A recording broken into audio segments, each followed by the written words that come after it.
Hello everyone, welcome to my channel. तो आज के इस वीडियो में हम डिस्कस करने वाले हैं आईआईटी जैम 2005 के क्वेश्चंस को।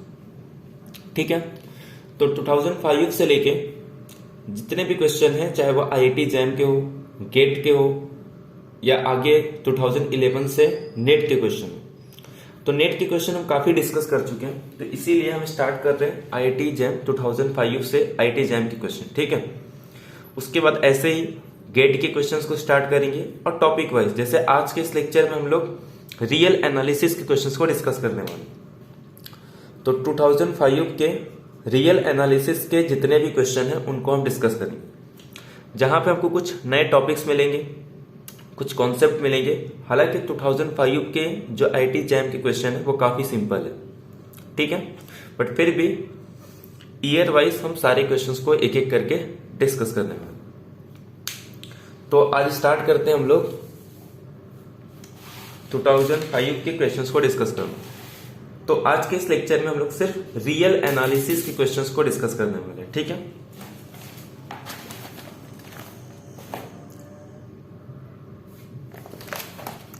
देखो, जो फर्स्ट क्वेश्चन है ये बहुत ही सिंपल सा क्वेश्चन है, सीक्वेंस का है।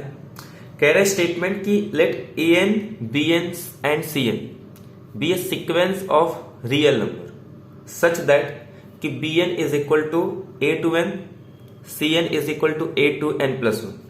मतलब बी एन एक इवन सीक्वेंस है और सी एन एक ऑड सीक्वेंस है, ओरिजिनल सीक्वेंस ए एन का। Then a n is convergent.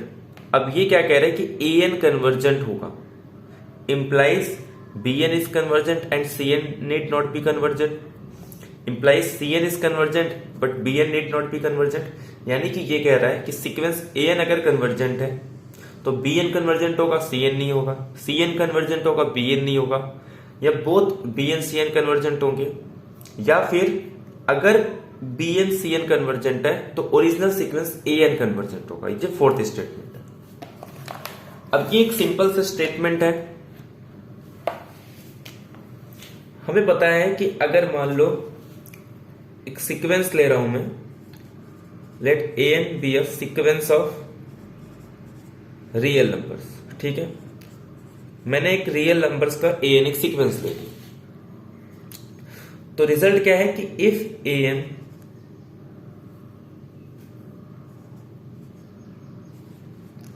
B a convergent sequence then every subsequences are also convergent and converges to same limit।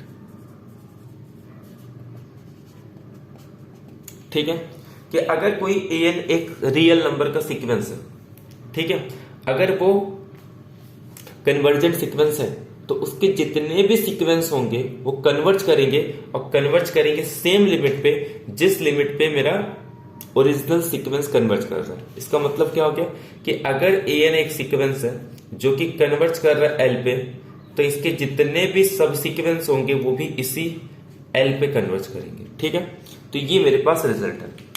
अब इससे जो मेरा ऑप्शन है वो तो क्लियर हो गया कि अगर ए एन कन्वर्जेंट है, इंप्लाय उसके जो इवन सीक्वेंसेस होंगे और सब सीक्वेंसेस या ऑड सब सीक्वेंस होंगे वो दोनों कन्वर्जेंट होंगे और उसी लिमिट पे कन्वर्ज करेंगे जिसपे मेरा ओरिजिनल सीक्वेंस कन्वर्ज कर रहा है। अब कन्वर्स ट्रू नहीं होता कि अगर इवन और ऑड सीक्वेंस कन्वर्जेंट है तो देन इट डजंट इंप्लाई कि मेरा ओरिजिनल सीक्वेंस कन्वर्ज है।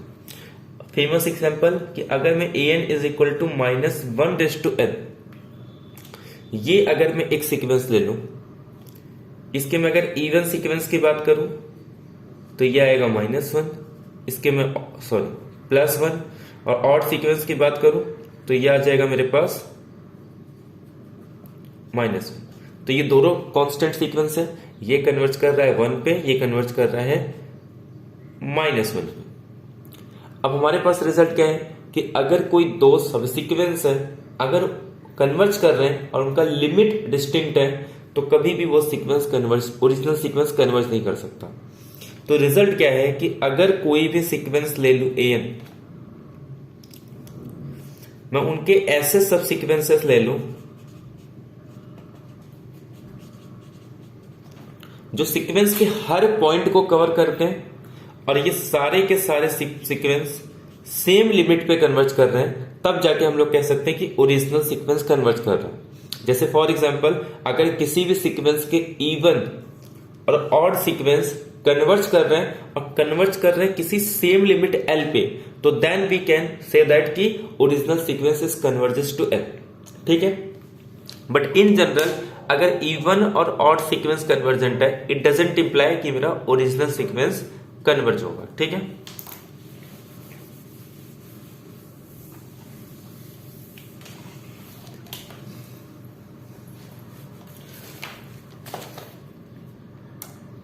तो ये बहुत ही सिंपल सा क्वेश्चन था कि अगर a n b n c n ये तीन कोई भी रियल सीक्वेंसेस है और इवन ऑड सीक्वेंस है बी एन और सी एन, तो अगर मेरा ओरिजिनल सीक्वेंस कन्वर्ज है तो implies both b n and c n are convergent.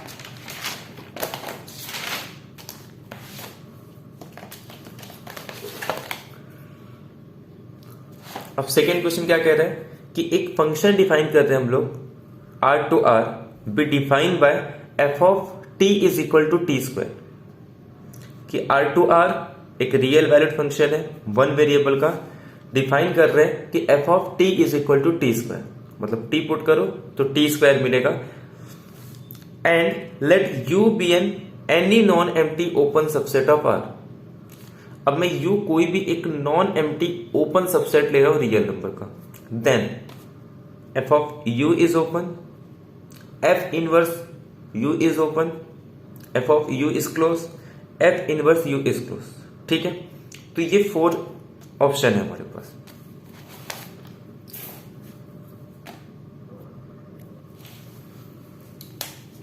अब क्या कह रहा है यहां पे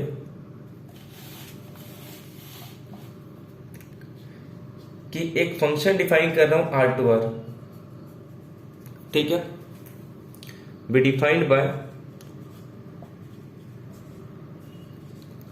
F of t is equal to t square, और एक सबसेट ले रहा हूं आर का, कैसा है वो, नॉन एम्प्टी ओपन सबसेट है, तो एक नॉन एम्प्टी बी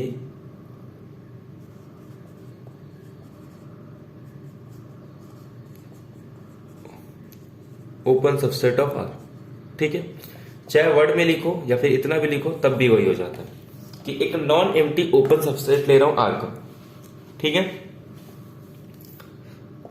अब ध्यान से सुनो, पहली बात तो जो फंक्शन डिफाइन किया गया f of t is equal to t square, ये एक कॉन्टिन्यूअस फंक्शन है।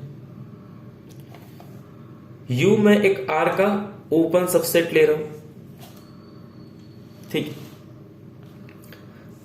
अब अगर मान लो मैट्रिक्स स्पेस के अंदर एक रिजल्ट है हमारे पास और आर एक मैट्रिक्स स्पेस है,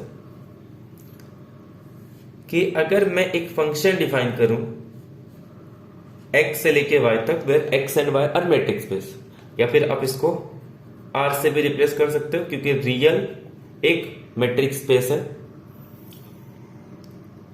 अब अगर f कॉन्टिन्यूअस है तो यहां का आप कोई भी ओपन सबसेट ले लो, यहां का आप कोई भी क्लोज सबसेट ले लो, जो उनकी इनवर्स इमेज आएंगे। अगर ओपन का इनवर्स इमेज ओपन, क्लोज का इनवर्स इमेज क्लोज, तो ये सिंपल सा रिजल्ट है। अगर इस रिजल्ट को मैं यूज करूं यहां पे तो ये क्वेश्चन मेरा सॉल्व हो जाएगा। क्या कह रहे हैं, आर से लेके आर तक डिफाइन किया गया f of t is equal to t square, तो टी स्क्वायर पूरे रियल पे ये कॉन्टिन्यूअस फंक्शन है। तो अगर कॉन्टिन्यूअस फंक्शन है तो आर का आप कोई भी ओपन या क्लोज सबसेट ले लो, उनका इनवर्स इमेज ओपन और क्लोज होगा। तो अब यहां पे क्या कह रहा है कि आर का मैंने एक नॉन एम्प्टी ओपन सबसेट ले लिया है, तो ओपन ले लिए तो ओपन का इनवर्स इमेज, यानी कि यहां पे अगर यू ले रहे हो तो इनका जो इनवर्स इमेज आएगा that is F inverse you, ये भी क्या आ जाएगा, ओपन आ जाएगा। ठीक है, तो ये कॉन्टिन्यूअस फंक्शन का डेफिनेशन भी है। अगर मैं जनरल मैट्रिक्स स्पेस की बात करूं कि f is said to be continuous, अगर कोड डोमेन की कोई भी ओपन सेट ले लो, उनका इनवर्स इमेज ओपन होना चाहिए। कोई भी क्लोज सेट लो तो उनका इनवर्स इमेज क्या होना चाहिए, क्लोज होना चाहिए। तो ये सिंपल सा रिजल्ट था जिसके बेसिस पे इन क्वेश्चन को हम सॉल्व कर सकते हैं। ठीक है,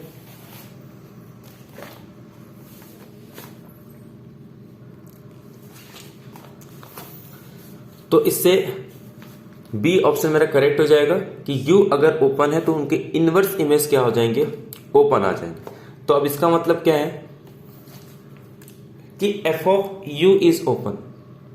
अगर मैं डोमेन सेट में अगर कोई ओपन सेट ले रहा हूं तो इट डजेंट इंप्लाई कि उसका इमेज भी ओपन आएगा। ठीक है, तो ये रिजल्ट ट्रू नहीं होता कि अगर आप कोई ओपन सेट लो तो उनका इनवर्स इमेज भी ओपन आएगा, सॉरी इमेज सेट भी ओपन आएगा। जैसे फॉर एग्जांपल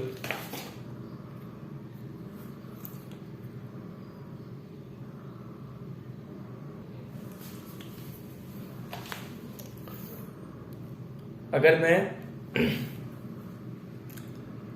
u ले लो सपोज -1 to 1 या फिर कोई भी -a से लेके a तक where a is greater than 0, कोई भी रियल नंबर। ठीक है,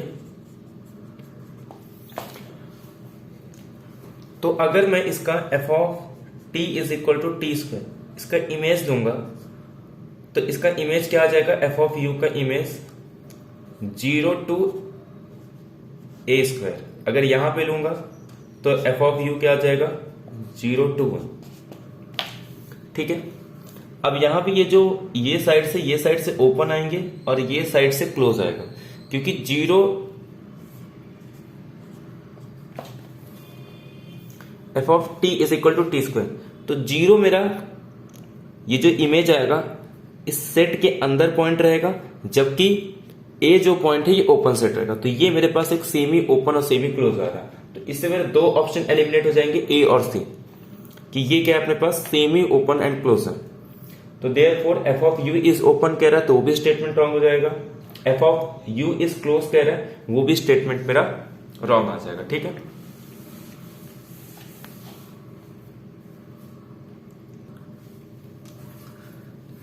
और जब मैं ये कह रहा हूं कि अगर u एक ओपन सेट है उसका इनवर्स इमेज ओपन आ रहा है, ठीक है, अगर इनवर्स इमेज ओपन आ रहा है इसका मतलब ऐसे बहुत सारे सेट होंगे जो ओपन है बट क्लोज नहीं है, तो इसका मतलब डी ऑप्शन तो मेरा वैसे ही एलिमिनेट हो जाएगा। अब नेक्स्ट क्वेश्चन देखो, इसमें क्या कह रहा है कि f एक फंक्शन है जिनको डिफाइन किया जा रहा है ओपन इंटरवल -1 to 1 से लेके r तक, सच दैट जिनका n डेरिवेटिव एग्जिस्ट हो रहा है और जो nth डेरिवेटिव का मॉडुलस है वो बिटवीन -1 to 1, सॉरी जो मॉडुलस है वो लेस देन 1, यानी कि जो nth डेरिवेटिव है वो -1 और 1 के बीच में होगा। For every n is greater than 1 and for every x belongs to -1 to 1, then f has a convergent power series expansion in a neighbourhood of, कि किस नेबरहुड में इस फंक्शन का मैं कन्वर्जेंट पावर सीरीज के फॉर्म में लिख सकता हूं।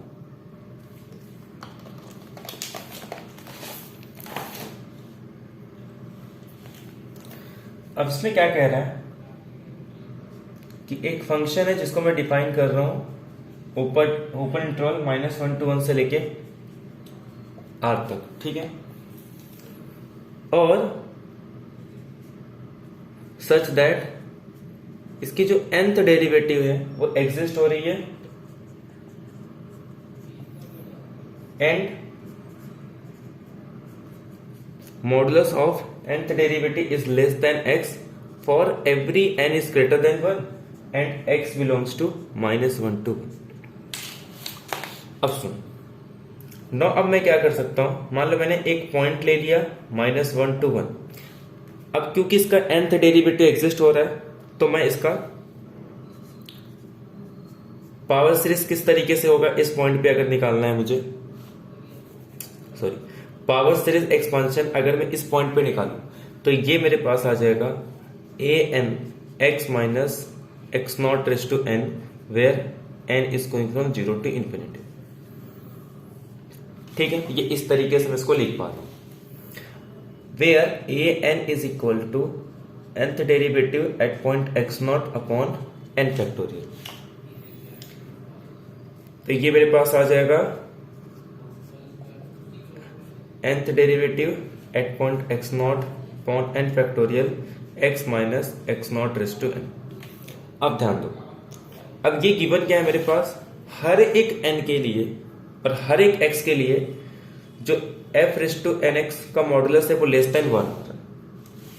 तो इसका मतलब ये किससे लेस देन हो जाएगा, summation n is going from 0 to infinity 1 upon n factorial x minus x raise to n।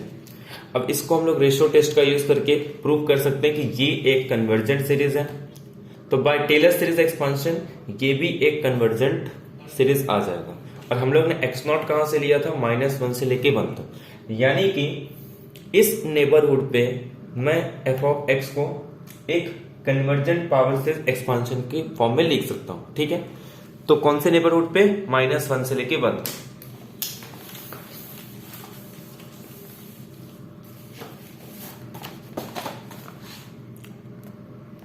तो क्या कह रहा है कि f के पास एक कन्वर्जेंट पावर सीरीज एक्सपांशन होगा in a neighbourhood of -1 to 1, every x belongs to -1 to 1। ये कह रहा है -12 से लेके 0, ये कह रहा है 0 से लेके हाफ, तो ये दोनों ऑप्शन रॉन्ग। ये कह रहा है कि किसी भी x के लिए नहीं होगा, तो अपना ए ऑप्शन करेक्ट हो जाएगा कि हर एक x जो बिलोंग करेगा -1 to 1 तक। अब देखो ये जो क्वेश्चन है ये सिंपल, आप जिस तरीके से फंक्शन को डिफाइन किया है, एक तो उसी को देख के बता सकते हैं कि कौन सा रिलेशन इसमें फॉलो करेगा। बट अब इसमें मैं आपको ज्योमेट्रिकली बता देता हूं कि इसमें से इसको किस तरीके से ड्रॉ करेंगे हम लोग। अब देखो ये क्या कह रहा है कि a एक नंबर है ग्रेटर देन 1, 3 फंक्शन डिफाइन करते हैं f g h, कहां पे, -a to a to r तक। ये तीनों ट्वाइस डिफरेंशिएबल फंक्शन है सच दैट कि फॉर सम c, एक c ले रहा हूं जो 0 और 1 के बीच में है और where a is greater than 1 है, कि f ऑफ x की वैल्यू 0 होगी सिर्फ 3 पॉइंट के लिए, एक तो -a, 0 और a। ठीक है, f का मैंने डेरिवेटिव लिया, ये जिस पॉइंट पे 0 होगा वो होंगे -1, 0 और 1, और इसको मैंने डिफाइन कर दिया g ऑफ x। ऐसे g डैश x को मैंने डिफाइन कर दिया h ऑफ x, और h of x is equal to 0 only for -c और c। अब थोड़ा ध्यान दो,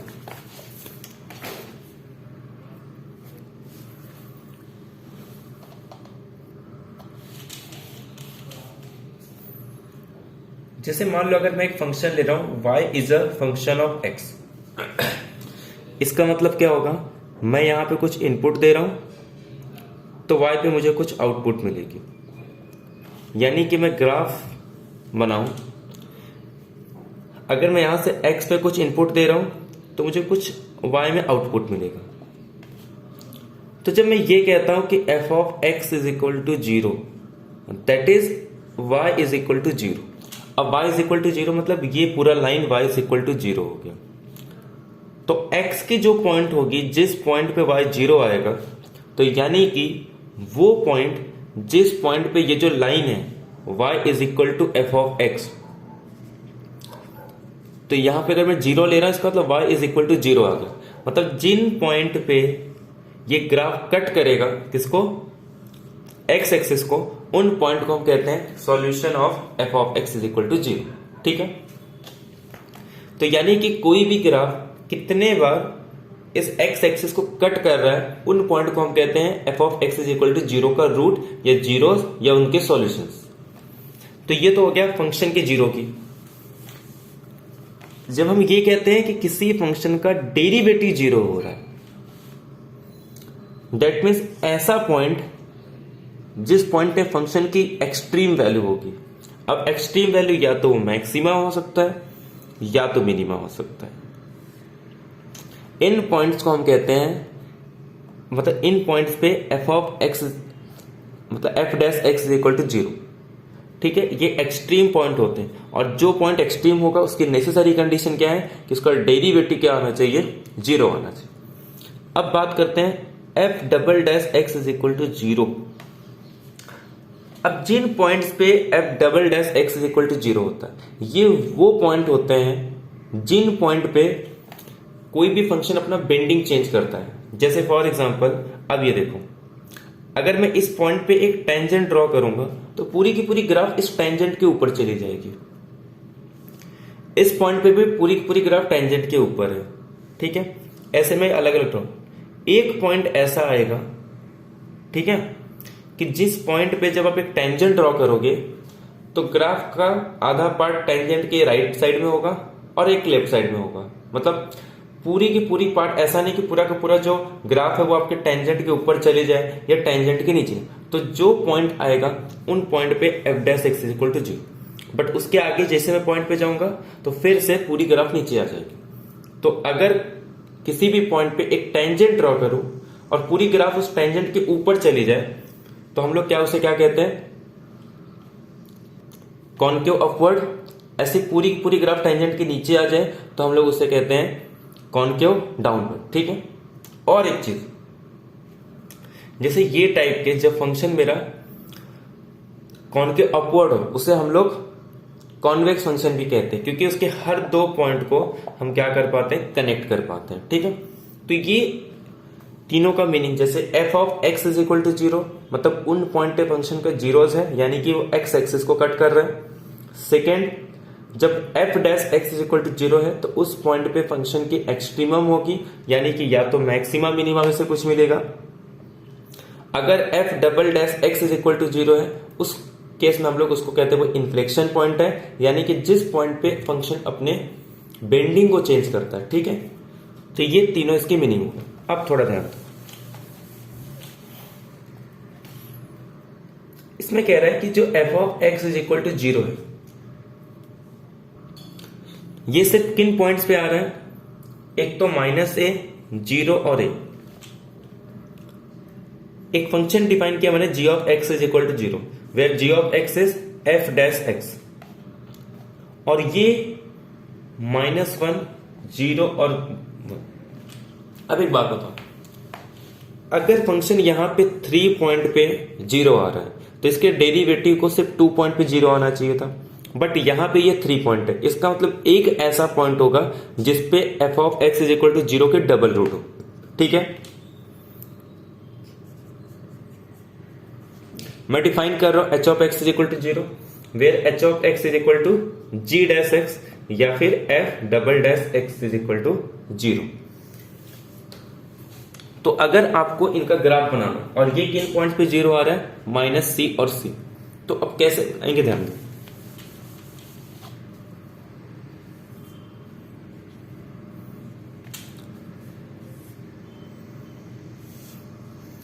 ये मान लो -c, ये 0, यहां पे सपोज मेरा -1 और 1, ये मान लेता हूं a और ये माइनस। सबसे पहले डिफाइन करते हैं f of x is equal to 0। ये किन पॉइंट पे 0 आ रहा है, सिर्फ -a, 0 और a पे। तो अब मैं इसको किस तरीके से डिफाइन कर सकता हूं, देखो।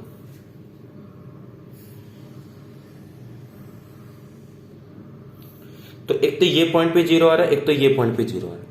एक तो मैं क्या करूं, इसी को ऐसे लेके ऐसे कर दूं, बट दिक्कत क्या होगी, उस केस में सिर्फ इसके पास 2 एक्सट्रीमम पॉइंट होंगे, लेकिन इसके पास 3 एक्सट्रीमम पॉइंट है। एक किस पॉइंट पे आ रहा है, -1 पे। तो इसको थोड़ा और अच्छे से करते हैं ताकि -1 पे मैक्सिमम मिनिमम आना चाहिए मेरा, ठीक है। उसके बाद फिर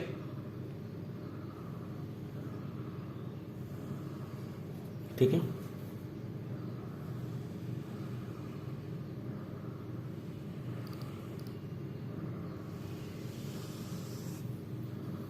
ठीक। अब थोड़ा इसको ध्यान से देखो। पहली बात, f of x is equal to 0, ये सिर्फ 3 पॉइंट पे थे। कौन कौन से पॉइंट पे, -a, 0 और a। तो 3 इसके पास f of x is equal to 0 आ गया। सेकेंड, इसका जो डेरिवेटिव है 0, जिसको डिफाइन किया g ऑफ x, ये आ रहा है -1, 0 और 1। देखो, एक एक्सट्रीमम पॉइंट -1 पे, एक एक्सट्रीमम पॉइंट 0 पे और एक एक्सट्रीमम पॉइंट 1 पे।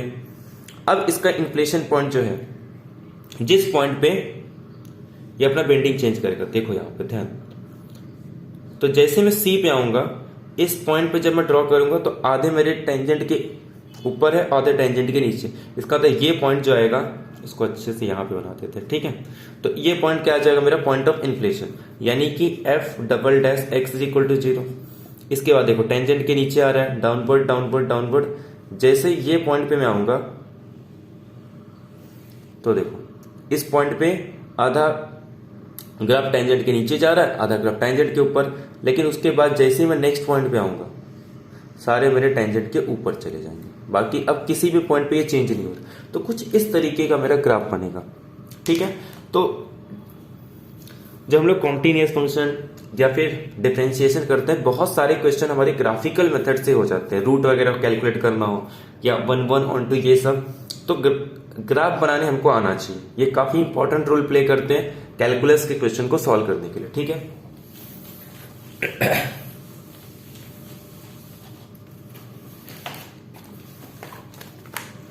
तो यहां पे अपने को सिर्फ रिलेशन पूछा है, तो रिलेशन क्या है, जी एफ डैश है और एच जो है वो जी डैश है। तो बी ऑप्शन इसका करेक्ट आ जाए। तो ये थे एमसीक्यू के क्वेश्चन। अब कुछ सब्जेक्टिव के क्वेश्चन भी है, क्योंकि पहले आईआईटी जैम में 2015 से पहले सारे एमसीक्यू नहीं आते थे, कुछ एमसीक्यू आते थे और कुछ सब्जेक्टिव क्वेश्चन भी आते थे। तो ये इनके जो रिजल्ट होते हैं वो काफी इंपॉर्टेंट रहते हैं। तो एक काम करते हैं हम लोग क्वेश्चन के साथ और उनके रिलेट जो इनको प्रूव तो करेंगे ही, साथ में यहां से हमको कुछ रिजल्ट पता चल जाती है जिनका यूज हम एमसीक्यू के क्वेश्चन में कर सकते हैं। अब देखो ये क्या कह रहा है कि एक फंक्शन है जिनको डिफाइन किया जा रहा है क्लोज इंटरवल ए बी से लेकर आर तक। तो एफ एक डिफरेंशिएबल फंक्शन है।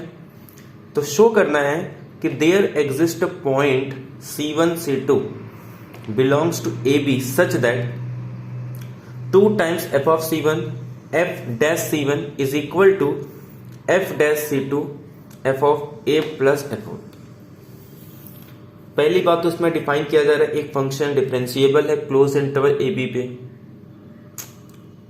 तो हमें क्या ऐसे 2 पॉइंट मिलेंगे C1 C2 ए बी पे सच दैट कि क्या इस रिलेशन को मैं डिफाइन कर सकता हूं।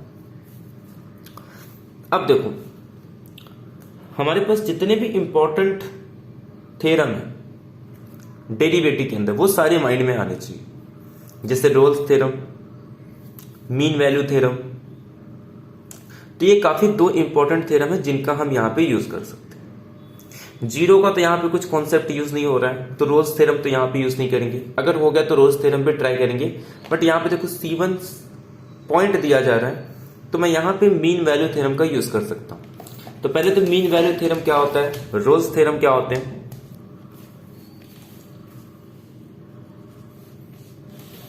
तो मीन वैल्यू थ्योरम क्या कहता है कि अगर कोई फंक्शन डिफाइन कर रहा हूं,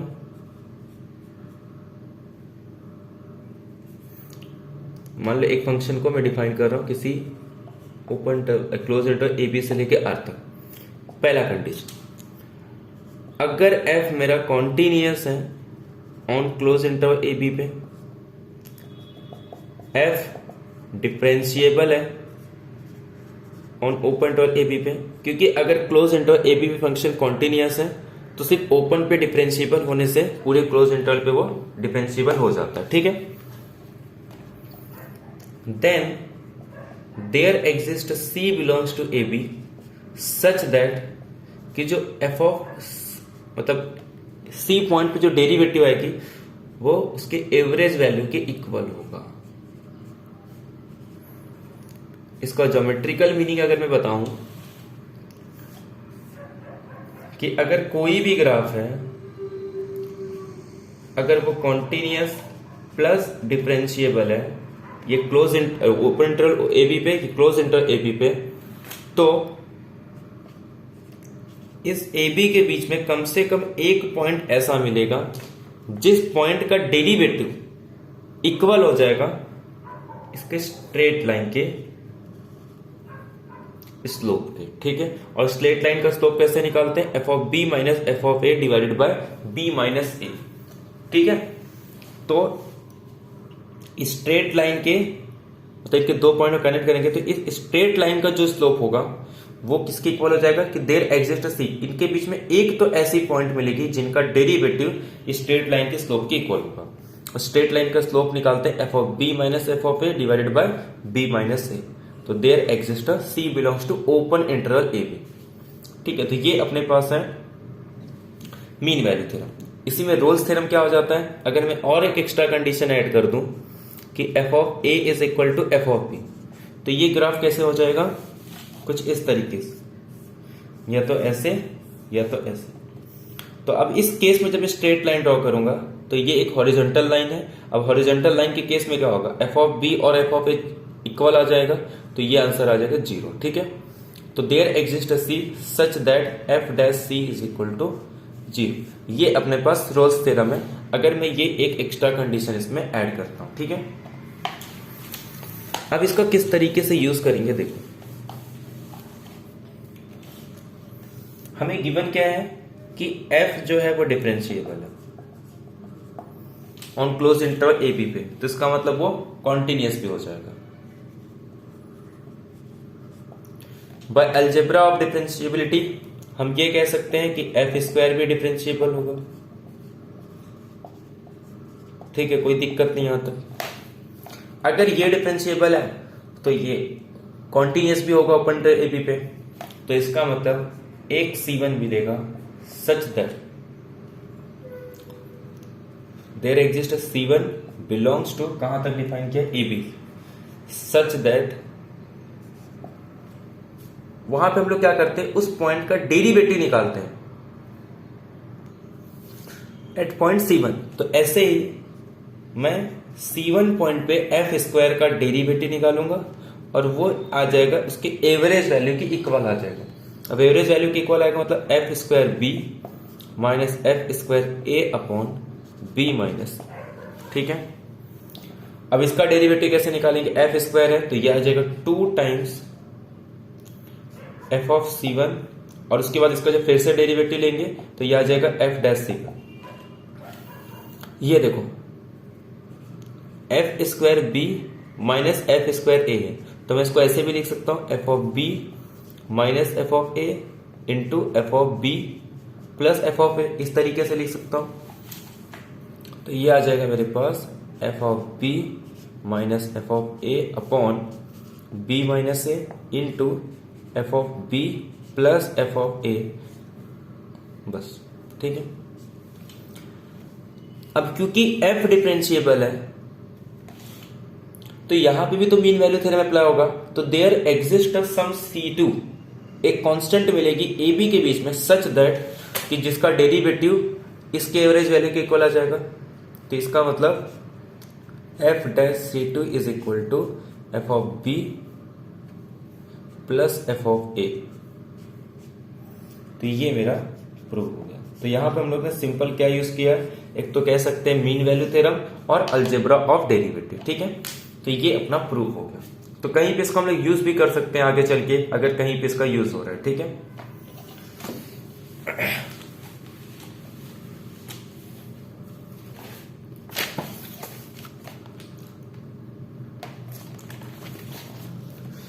अब देखो नेक्स्ट क्वेश्चन क्या कह रहा है, for each n belongs to natural number define -1 to 1 से लेकर r तक। मतलब एक फंक्शन डिफाइन कर रहा हूं, sequence of function close interval -1 to 1 से लेके r तक। इस तरीके से डिफाइन कर रहा हूं कि x की वैल्यू 0 से 1/2n तक है तो 4n² होगा, 1/2n से लेके 1/n तक है तो -4n² x into -1/n, 1/n से लेके 1 तक है तो 0। अब ये इंटीग्रेशन इसकी कैलकुलेट कर,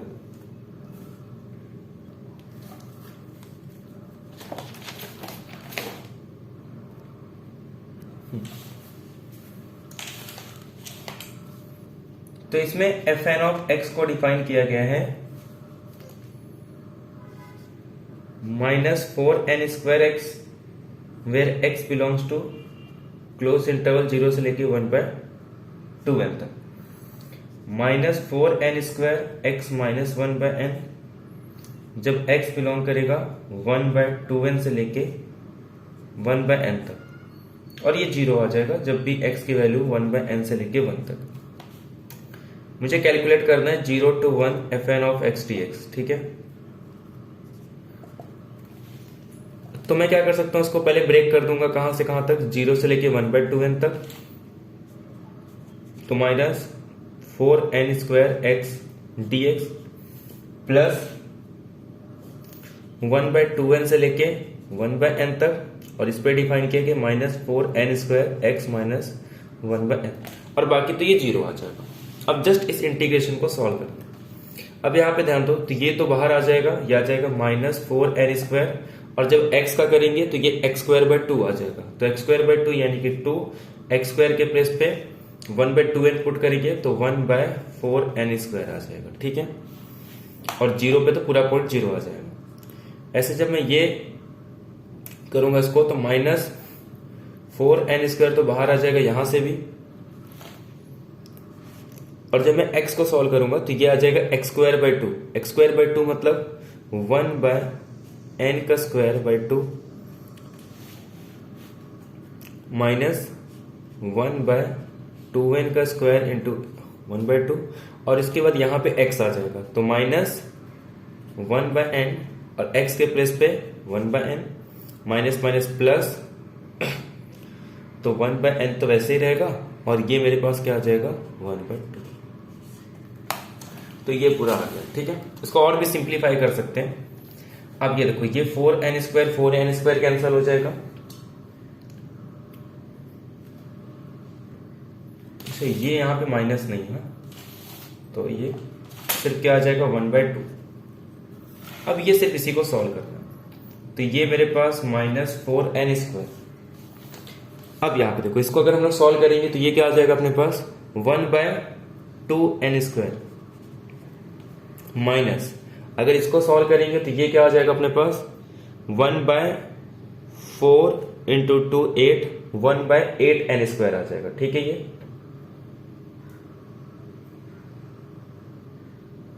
1/8n² ही आएगा ना,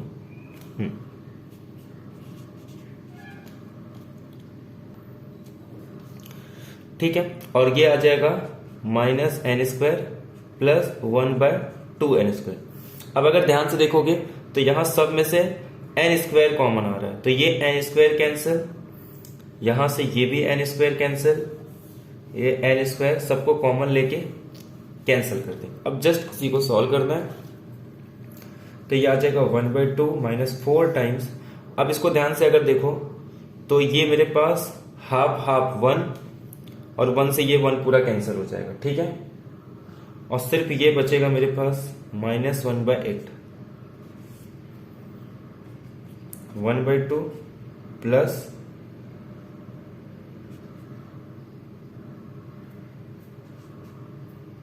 कुछ मिस्टेक हो रहा है इसमें, ठीक है। तो थोड़ा इसको एक बार कैलकुलेशन चेक कर लेना, बाकी इस तरीके से सिर्फ इसको सिंपल इंटीग्रेशन सॉल्व करना था, ठीक है।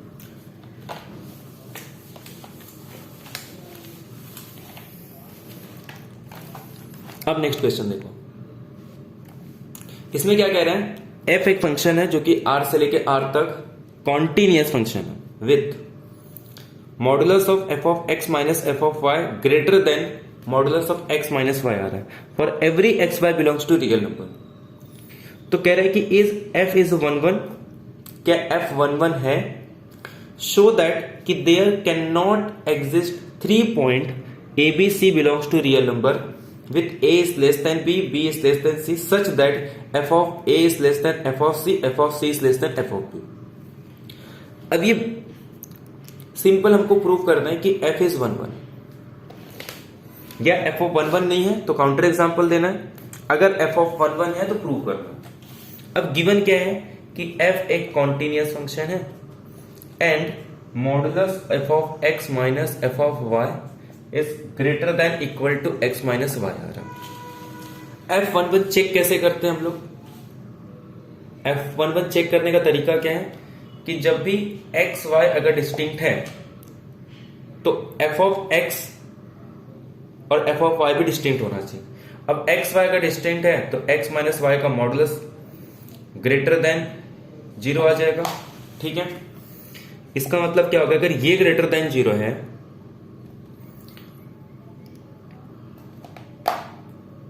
तो F of X Y minus Y तो इससे भी ग्रेटर देन है, तो इसका मतलब क्या हो जाएगा, ये ग्रेटर देन 0 आ जाएगा। ये ग्रेटर देन 0 हो गया तो इसका मतलब F of X is not is equal to F of Y, तो इसका मतलब एफ इज 1 1 आ जाएगा। तो इसका मतलब एफ 1 1 है, और अगर एफ 1 1 है तो हमें पता है कि या तो वो स्ट्रिक्टली मतलब मोनोटोनिकली इंक्रीजिंग होगा या मोनोटोनिकली डिक्रीजिंग होगा। तो उस केस में क्या होता है कि अगर a is less then b है, अगर मोनोटोनिकली इंक्रीजिंग है तो f of a is less then f of b आ जाएगा, अगर डिक्रीजिंग है तो f of a is greater then f of b आ जाएगा। ठीक है, तो इसी से हमारे ये प्रूव हो जाएगा। ठीक है, तो आई होप ये वीडियो आपको पसंद आया होगा। तो मिलते हैं नेक्स्ट लेक्चर में जहां पे ऐसे ही 2006 के क्वेश्चंस को हम लोग डिस्कस करेंगे। Thank you very much, have a nice day.